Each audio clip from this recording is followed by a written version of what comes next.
Chapter 12 సేవ సాధన. ఇది మాతృదేవి జీవితంలో ఒక నూతన అధ్యాయం. ఆమె అవతార కార్యంలో మొదటి సోపానం అని కూడా చెప్పవచ్చు. ఇతరులకు సేవ చేయడం అనే సేవా ధర్మానికి ఒక కొత్త రూపాన్ని ప్రసాదించి సేవనే సాధనగా లోకానికి అందించిన వ్యక్తి భగవాన్ శ్రీరామకృష్ణులు. ఇతరులను ప్రేమించడం, సేవ చేయడం లాంటివి మనిషిగా పుట్టిన ప్రతి ఒక్కరి కర్తవ్యం. ఈ సేవా ధర్మాన్నే ప్రతిఫలాన్ని ఆశించకుండా భగవంతుని కోసం చేసినప్పుడు అది ఒక ఆధ్యాత్మిక సాధనగా రూపుదిద్దుకుంటుంది.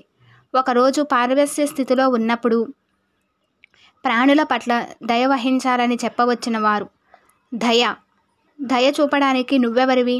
నువ్వు ఒక క్షుద్రమైన పురుగువు. ప్రాణులనందరినీ భగవంతునిగా భావించి సేవ చేయి అన్నారు. అప్పుడు అక్కడున్న నరేంద్రుడు, ఈరోజు నేను ఒక కొత్త పాఠం నేర్చుకున్నాను.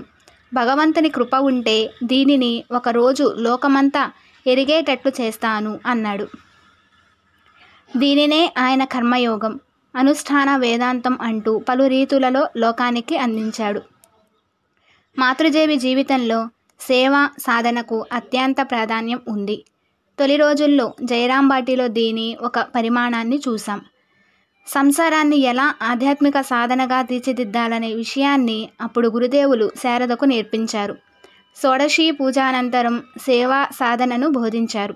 పూజకు ఉపయోగించిన వస్త్రాలను ఏం చేయాలని ప్రశ్నించిన మాతృదేవితో, మీ అమ్మకు ఇవ్వవచ్చు, కానీ ఆమెను సాక్షాత్తు జగన్మాతగా భావించి మరీ ఇవ్వాలి అనే గురుదేవుల ప్రత్యుత్తరంలో దాని బీజం గోచరిస్తుంది. ఈ సేవా సాధనల ప్రపంచ పరిమాణాన్ని వివేకానంద స్వామి బోధించారు. మాతృదేవి జీవితంలో మనకు కనబడేది దాని సరళీకృత పరిమాణం. ఒక కుటుంబ స్త్రీ సేవా సాధనను ఎలా తన దైనందిన జీవితంలో అనుష్ఠించి భగవన్మార్గంలో వెళ్ళారో మాతృదేవి జీవించి చూపించారు. ఇతరుల కోసం చేసినప్పుడు మాత్రమే నువ్వు చాలా చక్కగా పనిచేయగలుగుతావు అన్నారు స్వామి వివేకానంద. ఇతరుల కోసం శ్రమించేటప్పుడు లభించే ఆనందం, పూర్ణత్వం, ప్రశాంతత బహుశా మరి దేనివల్ల దొరకదు. దీనిని సరిగ్గా అవగతం చేసుకొని అనుష్ఠించడానికి ఒక స్త్రీ జీవితంలో కలిగే సందర్భాలు కోకొల్లలు. తల్లిదండ్రులకు, అత్తమామలకు, భర్తకు, ఇలా ఆమె జీవితం అంతా సేవామయమే. ఇది ఒక పుణ్యకార్యం. ఇతరుల ఆశీర్వచనాలను, శుభాశీస్సులను ప్రాప్తింపచేసే పుణ్య కైంకర్యమే సేవ. కానీ తల్లిదండ్రులకు, భర్తకు చేసే సేవలను భగవంతునికి చేస్తున్నట్లుగా భావించి ఆచరించినప్పుడు అది ఆధ్యాత్మిక సాధనగా పరిణమిస్తుంది. జీవితమే ఒక సాధనగా రూపుదిద్దుకుంటుంది. దీనినే మాతృదేవి ఆచరించి చూపారు. ఆమె దక్షిణేశ్వరం రోజుల్లో ఇలాంటి సేవామయమైన, భక్తిమయమైన జీవితాన్ని మనం చూస్తాం. మధ్య మధ్యలో జయరాంబాటికి వెళ్ళి కొంతకాలం అక్కడ బస చేసింది. పోగా దక్షిణేశ్వరంలో శారద సుమారు 13 ఏళ్లు నివసించింది. ఆమె నహబత్తులో వసించింది. నహబత్తు అంటే వాద్య మండపం. ఆ రోజుల్లో ధ్వని పరికరాలు లేనందున ఈ మంటపం మేడ మీద కూర్చొని ఆలయ వాద్య బృందాలు ఉదయ సాయంత్రాలు సంగీత వాద్యాలు వాయించేవారు. దక్షిణేశ్వర ఆలయానికి దక్షిణ, ఉత్తరాభిముఖంగా 2 నహబత్తులు ఉన్నాయి. మాతృదేవి వసించింది ఉత్తరపు నహబత్తులో.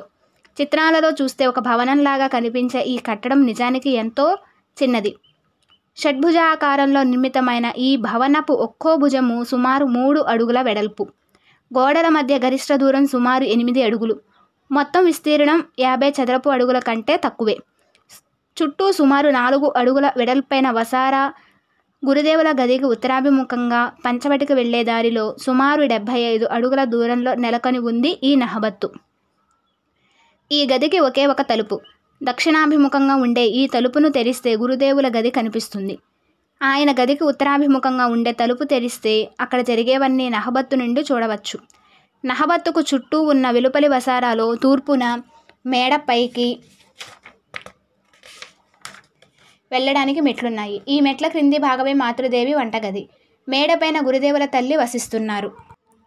దిగువన మాతృదేవి ఉంటున్నారు. మాతృదేవి వసించే గదిలో వసతులు బాగా తక్కువ. ఆ గదిలో కాళ్ళు బాగా చాచి పడుకోవడం కూడా కష్టమే. ఇది చాలదన్నట్లు బియ్యం, పప్పు బస్తాలు, కూరగాయల మూటలు అన్నీ అక్కడే నిల్వ చేసేవారు.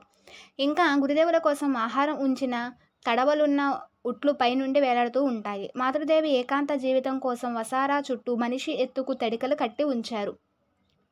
ఇందువల్ల సూర్యరశ్మి లోపలికి రాదు.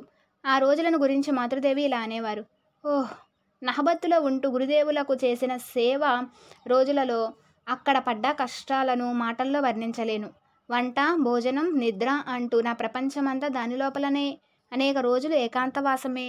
ఏదో కొన్ని రోజులు గోలాప్ గౌరీ అంటూ ఎవరైనా వచ్చేవారు. గదిలోని వాకిలి తక్కువ ఎత్తులో ఉన్నందువల్ల అది నా తలకు అప్పుడప్పుడు తగిలేది. ఒకరోజు గట్టిగా తగిలి వ్రణమైపోయింది. కానీ రోజులు గడిచే కొద్దీ అలవాటైపోయింది. తలుపుకు దగ్గరకు రాగానే నా తల దానంతట అదే వంగిపోయేది. కలకత్తా నుండి సంపన్నులైన స్త్రీలు పలువురు నన్ను చూడడానికి వచ్చేవారు. భారీ శరీరాలు గలవారు. ఆ గది లోపలికి రాలేరు. అందువల్ల తలుపు పట్టుకొని లోపలికి తొంగిచూచి, ఆహా, మన మనిషి ఎంత చిన్న గదిలో ఉంటూ ఉంది, సీత చెరసాల వాసంలా ఉందిది అనేవారు. నిజమే. నహబత్తులో ఉంటూ అత్యంత శ్రమతో కూడిన పని ఏమిటో తెలుసా? స్నానం చేయడము, కాలకృత్యాలు తీర్చుకోవడము. అతివేకువనే స్నానం చేసి గది లోపలికి వెళ్ళిపోయానంటే నేను బయటికి రావడమే అరుదు. ఆ రోజుల్లో నాకు చాలా పొడవైన జడుగుండేది. మధ్యాహ్నం జనసంచారం లేని సమయంలో శిరోజాలను వాకిలి వద్ద కూర్చొని ఆరబెట్టుకునేదాన్ని. ఒకరోజు వేకువ కాక మునిపే చీకటిలో మాతృదేవి స్నానానికి గంగానదికి వెళ్ళినప్పుడు మెట్ల మీద పడి ఉన్న ఒక మొసలి మీద పాదం మోపబోయారు.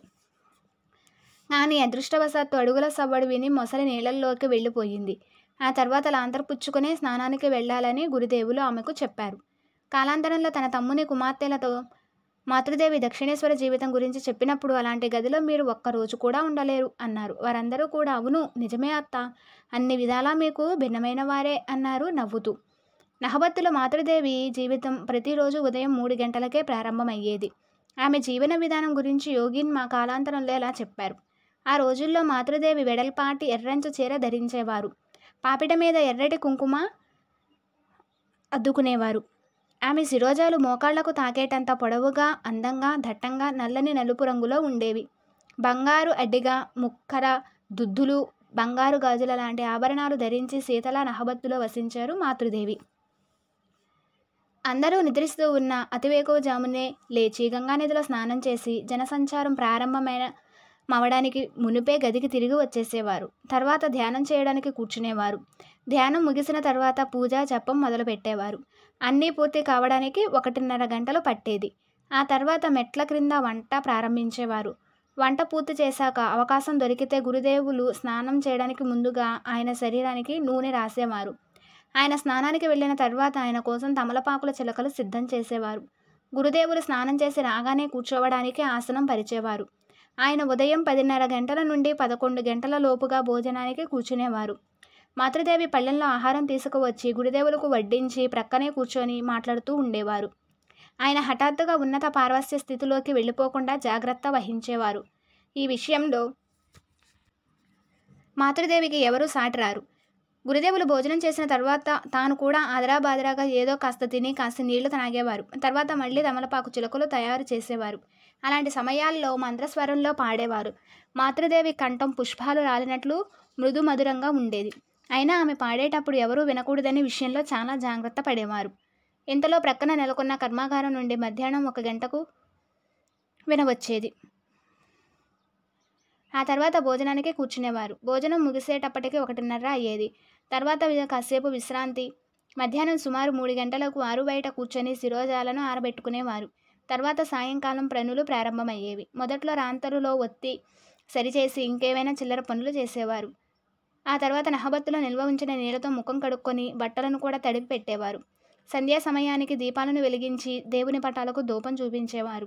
తర్వాత ధ్యానానికి కూర్చునేవారు. తదనంతరం రాత్రికి వంట చేసేవారు. అందరూ భోజనం చేసిన తర్వాత తాము తినేవారు. కొంతసేపు పడుకునేవారు. నహబత్తే మాతృదేవి లోకంగా ఉండడం యోగిన్మా చెప్పిన మాటల నుండి మనం గ్రహించగలం. ఇతరులెవరూ ఆమెను చూచి ఎరుగరు. భట్టాచార్య భార్య ఇక్కడ వసిస్తున్నారని విన్నాం, కానీ ఒక్కరోజు కూడా ఆమెను చూడలేదు అంటూ ఆలయ సిబ్బంది చెప్పేటంత గోప్యంగా ఎవరికంటా పడకుండా ఆమె జీవించారు. మాతృదేవి సరళత, మరుగుపరుచుకొని జీవించే సహజగుణం గురుదేవులకు ఎంతో నచ్చింది. ఈ విషయం ఆయన హృదయతో వ్యక్తం చేసిన విషయం గురించి మాతృదేవి ఇలా అన్నారు. గురుదేవులు హృదూ, ఆమె ఇక్కడికి వచ్చినప్పుడు మొదట్లో నేను చాలా ఆందోళన చెందాను. గ్రామంలో పెరిగింది కదా, ఆమెకు పట్టణ అలవాట్లు ఏమీ తెలియవు కదా. ఆమె పల్లెటూరితనం కారణంగా ఎవరైనా ఆమెను హేళన చేస్తే మనకు ఆవేదనగా ఉండవచ్చు అనుకున్నాను. కానీ ఉన్న చోటే తెలియకుండా ఆమె ఎలా ఒద్దికగా జీవిస్తున్నదో చూడు. స్నానం చేయడానికో మరెందుకోసమో ఆమె బయటికి వెళ్ళడం నేను కూడా చూడలేదు అన్నారు. ఈ విషయం విన్నప్పుడు నేను కాస్త కలవరపడ్డాను. జగన్మాతను హృదయపూర్వకంగా అమ్మ నేను సరళంగా వినయంగా జీవించేటట్లు ఆశీర్వదించు అని ప్రార్థించాను. మాతృదేవి ఎదుర్కొంటున్న ఇబ్బందులు గురుదేవులకు తెలియకపోలేదు.